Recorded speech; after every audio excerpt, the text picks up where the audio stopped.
नमो अरिहन्ताय नमो बुद्धाय मंगलमय मंगलकर गीतरागविहान नमो ताहि याते हरिहन्ताय परिमंगल परिमो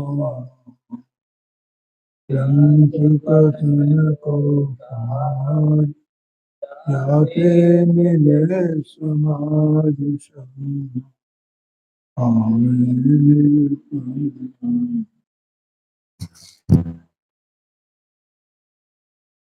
मोक्षमा प्रकाशक जी ने आठवां अधिकार उपदेश के स्वरूप के अंतर्गत इसमें करणान योग के व्याख्यान का विधान ये विषय चल रहा है 276 पेज पर, नीचे से तीसरा पैरा है। तथा किसी जीव के मन वचन काय की चेष्टा थोड़ी होती दिखाई दे, तथापि कर्माकर्षण शक्ति की अपेक्षा बहुत योग कहा है। योग होता है ना, योग। हाँ, योग 3 प्रकार का होता है, मन योग, वचन योग और काय योग।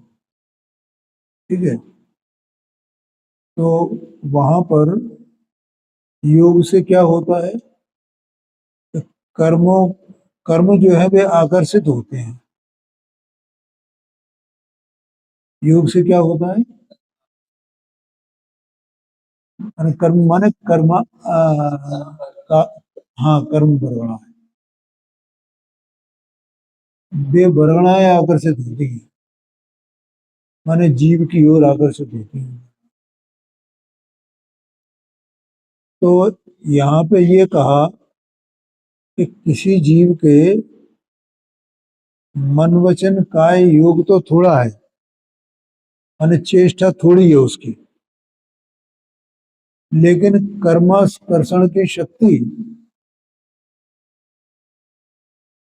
जो कर्मा क्या बोला था अभी, हाँ, माने जो उसकी कर्म वर्गणा है, कर्माण वर्गणाएं कर्माण पुद्गलों की जो वर्गणाएं हैं, उन वर्गणाओं का आकर्षित उन वर्गणाओं को आकर्षित करने की अपेक्षा से वहां योग ज्यादा कहा गया है, और बाहर में चेष्टा है कम। चेष्टा तो कम दिखाई देती है, लेकिन वहां पर कर्माकर्षण की शक्ति ज्यादा है, तो इसलिए उसके योग ज्यादा कहा। कहां पर, करणान योग में। ऐसा व्याख्यान का विधान है। अब इसके उलट कहते हैं, किसी के चेष्टा बहुत दिखाई दे, चेष्टा तो बहुत दिखाई देती है, तथापि शक्ति की हीनता से अल्प योग कहा है। यहाँ शक्ति माने वही जो कर्म वर्गणाएं हैं, उनके आकर्षण की शक्ति वो कम है, तो वहां योग कम कहा, ऐसा समझना। उदाहरण देते हैं, जैसे केवली गमनादि क्रिया रहित हुए, केवली भगवान है ना, तो उनके गमनादि क्रिया ज्यादा नहीं है। क्यों नहीं है, कि जब समोषण का विहार होता है तभी वे गमन करते हैं, और नहीं तो गंधकुटी में वहां विराजमान है, और वहीं विराजमान हुए, बस वो उनका वो चलता रहता है, दिव्यध्वनि गिरती रहती है, उपदेश चलता रहता है? ये मुनिराज की तरह चांद जब उठ के चलने, ऐसा तो है नहीं। वो तो जब समोशन का विहार होगा तब उनका विहार होता है, तो वहां गमनादि क्रिया नहीं है तो भी उनके योग बहुत कहा है। गमनादि क्रिया है नहीं, कोई चेष्टा है नहीं, शरीर में कोई हरकत होती नहीं है। क्या कहा? शरीर में, क्योंकि केवल दिव्यधनी तो फिर रही है, हाथ पैर तो उठाते नहीं है वो कुछ। कोई जैसे अपन ये यहाँ समझाते हैं लोगों को, कोई भी समझाएगा तो समझाएगा तो कुछ न कुछ आंखें वगैरह हाथ वगैरह सब ये एक्टिव होते हैं कि नहीं होते हैं? लेकिन भगवान के कुछ एक्टिव होते हैं, कुछ भी एक्टिव नहीं होते हैं।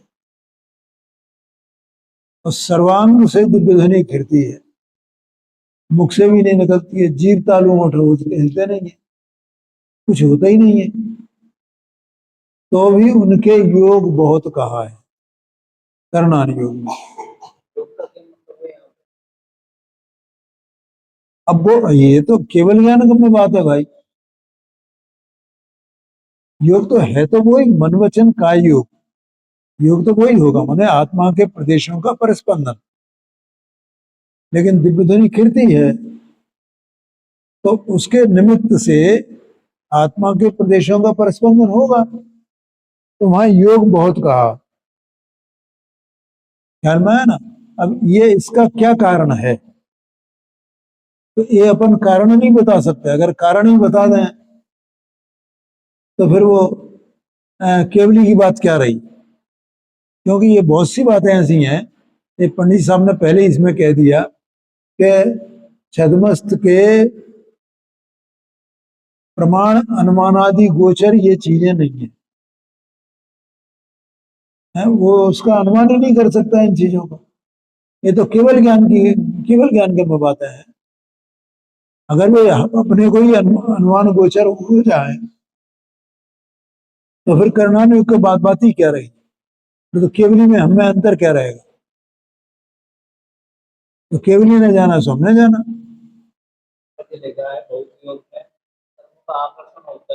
हाँ जी। हाँ, नहीं हो रहा, वो बातें नहीं लिखी है वहां। लेकिन जो भी जैसा भी होने योग्य हो वैसा होता है। इसीलिए तो कहा कि जो अपने ज्ञान का विषय नहीं बन पा रहे हैं उनका आज्ञानुसार ऐसा ही है ऐसा मानना, बस बात खत्म। जो अपने अनुमान गोचर बुद्धि गोचर नहीं है जो बात है।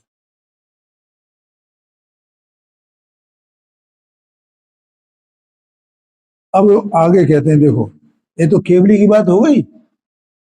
अब जो दो इंद्रियादिक हैं, गमनादि करते हैं, ये छोटे छोटे कीड़े हैं ना, ये झिंगुर है, वो उड़ के चला जाता है, इधर उधर दौड़ता फिरता है। कीड़े उड़ जाते हैं एक तरफ से दूसरे तरफ को, मच्छर उड़ते हैं, मक्खियां उड़ती हैं। तो दो इंद्रियादिक जीव है ना, चींटियां हैं, तीन इंद्री, एक गमनादि करते हैं, तथापि उनके योग अल्प कहा है। इस प्रकार अन्यत्र जानना, केवली भगवान के गमनादि क्रिया नहीं है तो भी उनके योग बहुत कहा, और इनके गमनादि क्रिया बहुत है तो भी योग कम कहा।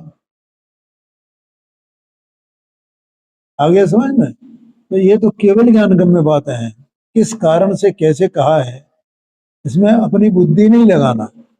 तो करणानियों में कहा है, अपने अनुमान गोचर बुद्धि गोचर है ही नहीं ये चीज। लेकिन ऐसी बातें वहां कही गई हैं, उनका ज्ञान करा रहे हैं पंडित साहब। इस प्रकार अन्यत्र जानना तथा कहीं जिसकी व्यक्तता कुछ भाषित नहीं होती, तथापि सूक्ष्म शक्ति के सद्भाव से उसका वहां अस्तित्व कहा है। व्यक्तता तो भाषित होती नहीं। क्या कहा? व्यक्तता भाषित नहीं होती और तो भी उसका अस्तित्व कहा। जैसे उदाहरण के लिए मुनि के अब्रह्म कार्य कुछ नहीं है,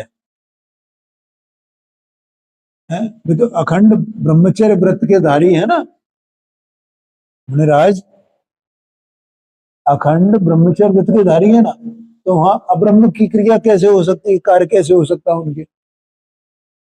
तथापि नौवें गुण स्थान पर्यंत मैथुन संज्ञा कही है। मतलब ये व्यक्तता है नहीं तो भी कहा गया है। एक कर्णानियोग का विषय है। अहिमेंद्रों के दुख का कारण व्यक्त नहीं है। अहिमेंद्र उनको काय का दुख है? कोई दुख होएगा उनके? वे दुखी है ही नहीं और दुख का कारण भी दिखाई देता नहीं है कहीं। तथापि कदाचित असाता का उदय कहा है, तो भी उनकी असाता का उदय कहा, ऐसा वर्णन कर्णानुयोग में आता है। इसी प्रकार अन्यत्र जानना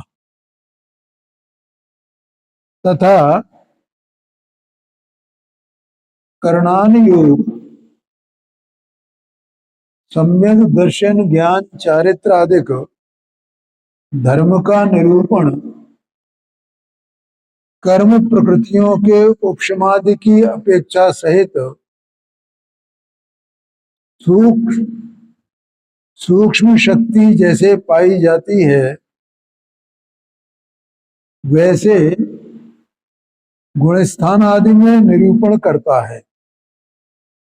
कर्णानुयोग जो है, पहली बात तो सम्यक दर्शन ज्ञान चारित्र जो जीव के होते हैं वे हैं तो जीव के परिणाम, लेकिन कर्णानुयोग जीव के परिणाम को जीव के आश्रय से व्यक्त नहीं करता है, वो तो द्रव्यानुयोग करेगा।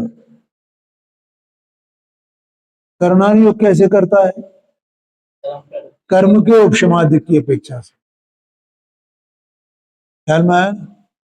अब कर्म के उपशमादिक क्षोभसमादिक उनकी शक्ति कैसी है उसका वर्णन करेगा, ऐसा आशय है। कर्म प्रकृतियों के उपशमादिक की अपेक्षा सहित सूक्ष्म शक्ति जैसे पाई जाती है वैसे गुणस्थान आदि में निरूपण करता है। किस गुण स्थान में किस प्रकार का सम्यक दर्शन, सम्यक ज्ञान, सम्यक चारित्र की स्थिति होती है, ठीक है, और वहां कैसी कर्मों की कैसी शक्ति पाई जाती है, ये सब उसमें वर्णन आता है। वह सम्यक दर्शनादि के विषयभूत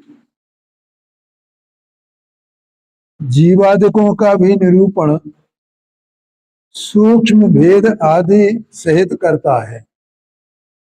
माने इसके भी सूक्ष्म भेद किए जाते हैं। काय के?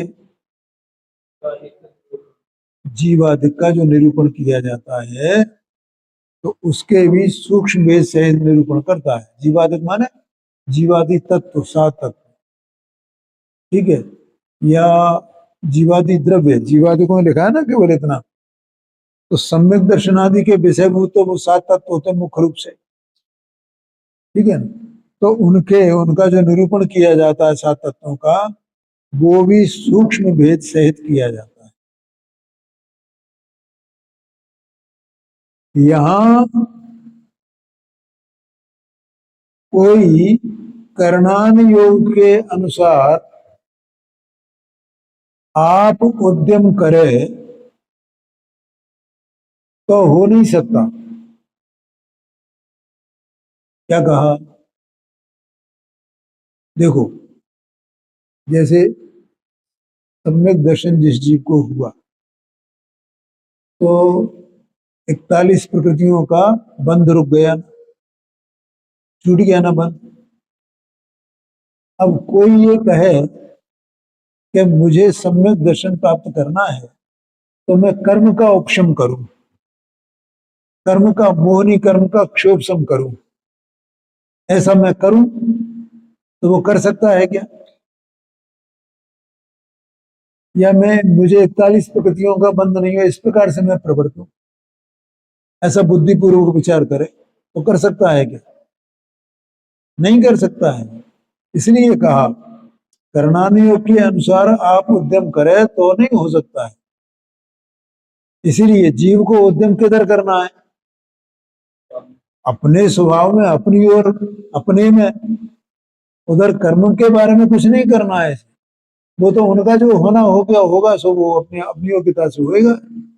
है? कोई ये कहे नहीं मैं उपशम सम्यक तो प्राप्त नहीं करूंगा, मैं तो क्षोभ सम्यक प्राप्त करूंगा, मुझे चौथा गुण स्थान नहीं, वो तीसरा गुण स्थान नहीं चाहिए, मुझे तो चौथा ही गुण स्थान, मैं तो चौथे गुण स्थान का प्रयत्न करूं, तो वो कर सकता है? आया कि नहीं आया क्या? जीव कर्णानुयोग के अनुसार कोई प्रवृत्ति नहीं कर सकता। बोलो समझ में आया कि नहीं आया? बड़ी सूक्ष्म बात है, कठिन बात है? कर्णान योग में तो यथार्थ पदार्थ बतलाने का मुख्य प्रयोजन है। माने वस्तु स्वरूप, वस्तु स्थिति क्या है, आत्मा के परिणाम कैसे होते हैं, उनके निमित्त से कर्मों की अवस्था क्या क्या कैसी कैसी होती है, कर्मों की अवस्था कैसी होती है, उसके निमित्त से आत्मा की अवस्था कैसी होती है, ये कर्णानुयोग का प्रयोजन है। ख्याल में आया कि नहीं? लेकिन ये वैसा उद्यम करना चाहे कि मैं ऐसा कार्य करूं जिससे कर्मों की स्थिति ऐसी हो जाए, तो वो कर सकता है? कुछ भी नहीं कर सकता है।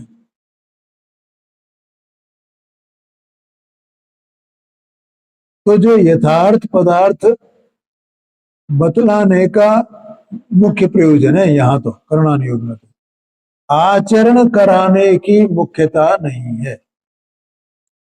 समझ में आया? माने ये जो क्रिया करना है या उद्यम करना है, तो वहां उद्यम करना माने वैसा आचरण करना कि मैं ऐसा आचरण करूं इससे ऐसा हो जाए। ये एक वो बात मैं बार बार सुनाता हूँ, आज फिर सुना देता हूँ। एक सुरेश चंद जी हैं, यहाँ तानसेन नगर में रहते हैं। तो यहाँ स्वाध्याय चल रहा था, तो एक दिन वे यहाँ आए थे और वे बहुत कट्टर हैं मित्र पक्ष में। तो यहाँ आए, बैठे रहे काफी देर तक, आधा घंटे तक बैठे होंगे, सुनते रहे।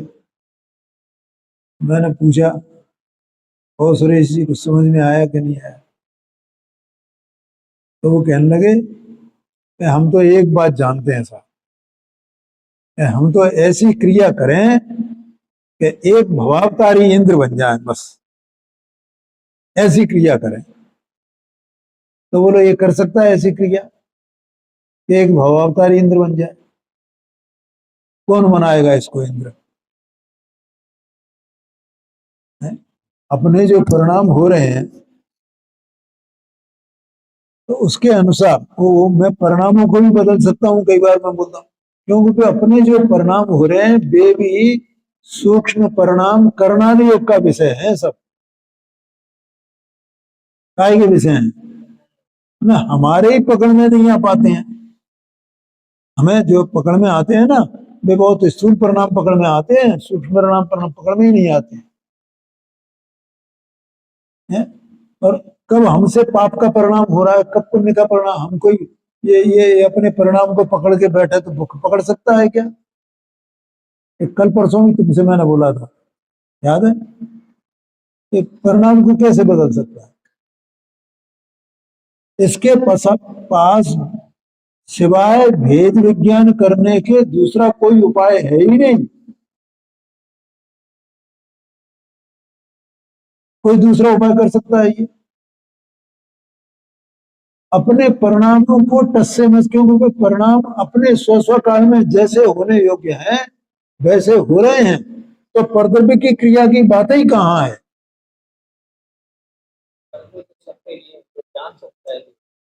हाँ, जान सकता है, और जान सकता है ये भी अपने को कब निर्णय होएगा? जब मैं ज्ञान स्वरूप वस्तु हूं, ऐसा एक बार मैंने पक्का विश्वास तो उसका आवे, और ये देह मन वाणी से मेरी भिन्न सत्ता है और मैं ज्ञान स्वरूप हूं और मैं ज्ञान ही करता हूं, ज्ञान के अलावा मैं कुछ कर ही नहीं सकता हूं, जानने के अलावा मैं कुछ कर ही नहीं सकता हूं, ऐसा विश्वास तो आवे। लेकिन इसे विश्वास ही नहीं है।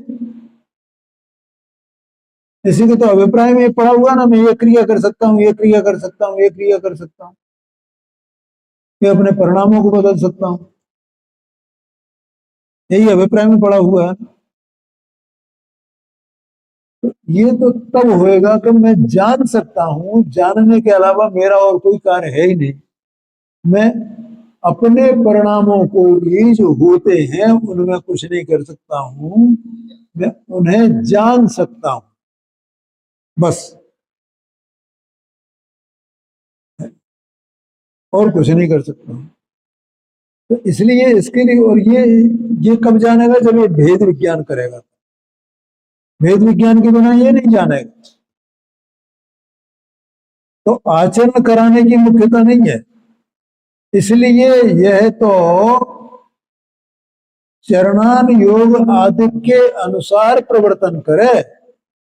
जीव का कर्तव्य क्या है कि ये जो प्रवृत्ति करे तो वो चरणान योग के अनुसार करे। और चरणान योग क्या बताता है? चरणान योग ग्रहण त्याग का उपदेश देता है। क्या कहा ओम प्रकाश जी? चरणान योग काय का उपदेश देता है? ठीक है ना? ग्रहण त्याग का माने, ग्रहण त्याग माने ए त्याग करने योग्य है और ऐसा ऐसा ग्रहण करने योग्य है, इसका उपदेश देता है। इसलिए वो चरणान योग के अनुसार आदिक लगाया, देखो, या द्रव्यान योग के अनुसार भेद विज्ञान का प्रयत्न करे, मिथ्यात्व को छोड़े। मिथ्यात्व को छोड़ने के लिए क्या करना है? तो भी भेद विज्ञान करना है, तो ही मिथ्यात्व छूटेगा। देह में से अहम बुद्धि छोड़ना है, ये भी त्याग का ही उपदेश है ना। ये चरण द्रव्यान योग का उपदेश है। ऐसा अमृत चंद्राचार्य स्वामी ने समय सारजी शास्त्र में 22 नंबर का कलश लिखा है, उसमें ये लिखा है कि हे जगत के जीवो, अनाद से चले आ रहे इस मिथ्यात्व को अब तो छोड़ो, ऐसा लिखा है? अब छोड़ो माने क्या? कि तुम वस्तु स्वरूप को यथार्थ पने समझो, जो जैसा है वैसा। तू कौन है और तू कौन नहीं है, ऐसा समझे और वैसे ही आचरण करे, अपने में अपनेपन का आचरण करे और पर में परपने का आचरण करे। क्या कहा? हाँ, माने पर को परपने जाने और आपको आपपने जाने, यही इसका आचरण है, यही इसका ग्रहण त्याग है। इसका नाम है मिथ्यात्व को छोड़ना।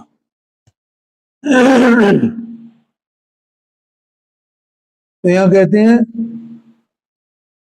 यह तो माने यह माने यह जीव, ठीक है, यह जीव माने मैं, मेरा कर्तव्य क्या है कि मैं चरणान योगादि के अनुसार प्रवर्तन करूं, माने उसमें जैसा उपदेश दिया गया है उसका मैं अनुसरण करूं, उससे जो कार्य होना है वह स्वयं ही होता है। उससे क्या होएगा कि जो कार्य होना योग्य होगा, माने अपना हित जैसा होने योग्य होगा, अपने परिणाम जैसे होने योग्य होंगे, वैसे हो जाएंगे। जैसे उदाहरण दिया, आप कर्मों के उपशमादि करना चाहे तो कैसे होंगे? बोलो। ये जीव कर्मों को उपशम करना चाहे तो हो सकता है, हो सकते हैं। देखो, अपना जो वर्तमान ज्ञान है ना, जो प्रकट ज्ञान है, तो सबका अलग अलग है ना, एक सबका एक एक प्रकार का है, अलग अलग है। अब कोई ये चाहे कि जैसा इनका क्षोभ संज्ञान है ऐसा मेरा क्षोभ संज्ञान हो जाए, तो हो सकता है। जे है? और ये अपने और कर्म का क्षोभ सम कर सकता है, उसमें ज्ञानावरण नहीं करूंगा कि जिससे क्षोभ सम मेरा बढ़ जाए, तो नहीं बढ़ सकता है, कुछ नहीं हो सकता है उसमें। ये देखो, मूल में तो ये है कि एक द्रव्य दूसरे द्रव्य में कुछ कर ही नहीं सकता है ना। तो वे जो परिणमन चल रहे हैं, वे स्वतंत्रता से स्व स्व काल में स्व कारण से हो रहे हैं, अपने अपने चतुष्टय में है। उद्गल के अपने चतुष्टय में है, जीव के अपने चतुष्टय में है। उनमें कोई कैसे क्या करे, जो होने योग्य वैसे हो रहे हैं। इसे तो इसको स्वीकार करना है, इसकी प्रतीति करनी है कि जो होने योग्य है वो हो रहा है स्व और पर का, ये प्रतीति करनी है। समझ में आया ना? ये यहाँ कहा अपनी शब्द, आप कर्मों के उपशमादि करना चाहे तो कैसे होंगे? आप तो तत्वाधिक का निश्चय करने का उद्यम करें। क्या कहा? क्या करे? क्यों प्रकाश जी? तत्वाधिक का निश्चय करने का, निर्णय करने का, उनको पहचानने का है, इसका उद्यम करें। और ये उद्यम का कैसे होएगा? मैं कई बार कहता हूं, ये उद्यम इस प्रकार होगा कि दो बातें, कि मैं कौन हूं और मैं कौन नहीं हूं, इसका निर्णय करना है। ख्याल में आया कि मेरी सत्ता न्यारी है और कर्म नो कर्म की सत्ता न्यारी है, इसका निर्णय करना है। आगे सुन। और इन दोनों के, किन किन के? हाँ हाँ, जीव और पुद्गल के या जीव और अजीव के, माने कर्म नो कर्म के और जीव के परिणमन के, इन दोनों के निमित्त नैमित्तिक संबंध है, ये भी निर्णय करना है। निमित्त निमित्त संबंध का निर्णय करने का मतलब क्या होता है कि इनमें कर्ता कर्मपना नहीं है, कि एक कर्ता और ये इसका कार्य, ऐसा कर्ता कर्मपने का संबंध नहीं है। निमित्त नैमित्तिक भाव है, निमित्त नैमित्तिक संबंध तो है, लेकिन कर्ता कर्म संबंध नहीं है। ये तत्वाधिक के निर्णय में आता है। बोलो, समझ में आया कि नहीं? है? हाँ,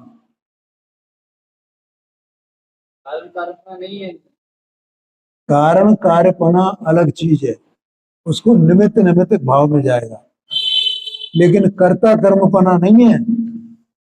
कर्म माने कार्य, और एक करे और वो कार्य उसका हो जाए, ऐसा नहीं है। या वो करे और इसका कार्य हो, ऐसा नहीं है। निमित्त निमित्त का मतलब ये होता है कि दो द्रव्यों के परिणाम अपने स्व स्व काल में हो रहे हैं ना, तब वहां निमित्त निमित्त संबंध होता है। और कार्य करने के लिए तो इसे उसमें नया उत्पन्न कुछ करना पड़ेगा ना, तब इसका कार्य माना जाएगा ना। नहीं आया ख्याल में? क्या कहा? हाँ, इसमें नया कुछ करेगा तब इसका कार्य माना जाएगा। तो जब नया करने जाएगा तो उसका काल और इसका काल अलग अलग है कि एक है? अलग अलग है। तो उनका काल एक होना चाहिए ना। इसने जो किया वो उधर वो हो गया है, लेकिन इसमें तो भेद पड़ रहा है ना, इसका काल अलग उसका काल अलग। तो इससे उसका कार्य होगा क्या? इससे उसका कार्य हो जाए तो कर्ता कर्म संबंध है। दूसरा, कर्ता कर्म संबंध एक ही द्रव्य में होता है ना, तो इसको, ये चेतन वस्तु को इसका कार्य करने के लिए क्या क्या करना पड़ेगा? ये चेतन है क्या चेतन है, तो इसे क्या बनना पड़ेगा? ये बात है। ये अचेतन होगा तो उसके कार्य को करेगा, और ये अचेतन हो नहीं सकता है, इसलिए कर्ता कर्म संबंध नहीं है, कारण कार्य संबंध है। और वो कार्य इसका अपने उपादान से होता है, और उसका कारणपना भी उसके स्वयं के उपादान से होता है। क्या कहा? हाँ, उसका इसमें कारण बनना ये उसके उपादान से होगा, और इसमें इसका कार्य जो होगा वो इसके उपादान से होगा। इसका नाम कारण कार्य संबंध है, निमित्त निमित्त भाव है। कारण कार्य संबंध, निश्चय कारण कार्य संबंध भी होते हैं और व्यवहार कारण कार्य संबंध भी। निश्चय एक ही द्रव्य में, ठीक है, और व्यवहार माने दो द्रव्यों के बीच में, इस प्रकार से। और दूसरी तरह से भी व्यवहार कारण कार्य संबंध होता है एक ही द्रव्य में, उसको व्यवहार कहते हैं उसको भी। जैसे एक पर्याय दूसरे पर्याय की कारण है, वहां निमित्त निमित्त भाव है दो पर्यायों के बीच में, उसको भी कारण कार्य संबंध कहते हैं। दो अलग अलग गुण हैं, दोनों का अलग अलग कार्य है, उनके बीच में निमित्त निमित्त भाव है। जैसे सम्यक दर्शन हो तो सम्यक ज्ञान हो,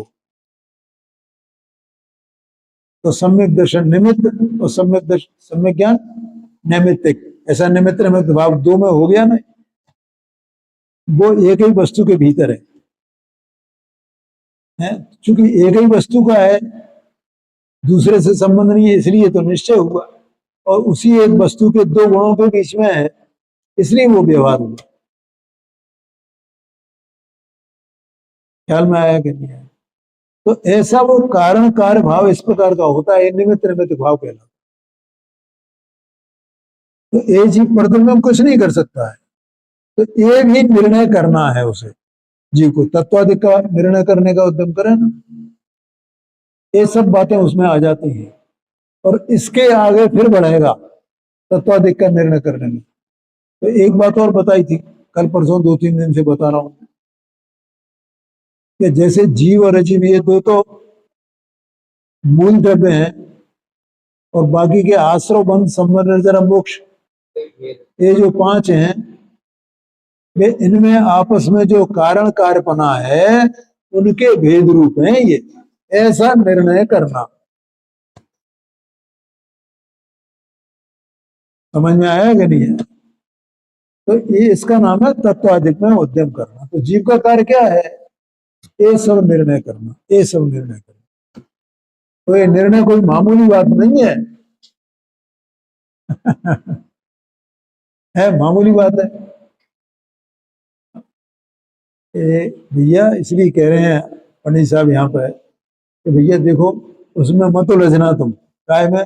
कर्म के उपशमादिक में, क्षोभसम में, इसमें उसमें, उसके उदय को मिटाना है, इसको ऐसा बंद करना है, मुझे ऐसा पुण्य का बंध हो जाए, तो मैं ऐसी क्रिया करूं, ऐसा फलाना करूं। ये इससे कुछ नहीं होगा। तेरा उद्यम तो क्या है? तत्व विचार, तत्व निर्णय करना। ये अभी इतनी जो चर्चा की ना, ये सब तत्व निर्णय संबंधी चर्चा है। उससे तत्व निर्णय जो करेगा उससे क्या होगा? स्वयं ही उपशमादि सम्यक होते हैं। माने कर्मों का, मौनी कर्म का स्वयं भी उपशमादिक होंगे, और उससे इसको सम्यक दर्शन भी स्वयं भी अपने आप ही हो जाएगा। इसी प्रकार अन्यत्र जानना। अब आगे कहते हैं, देखो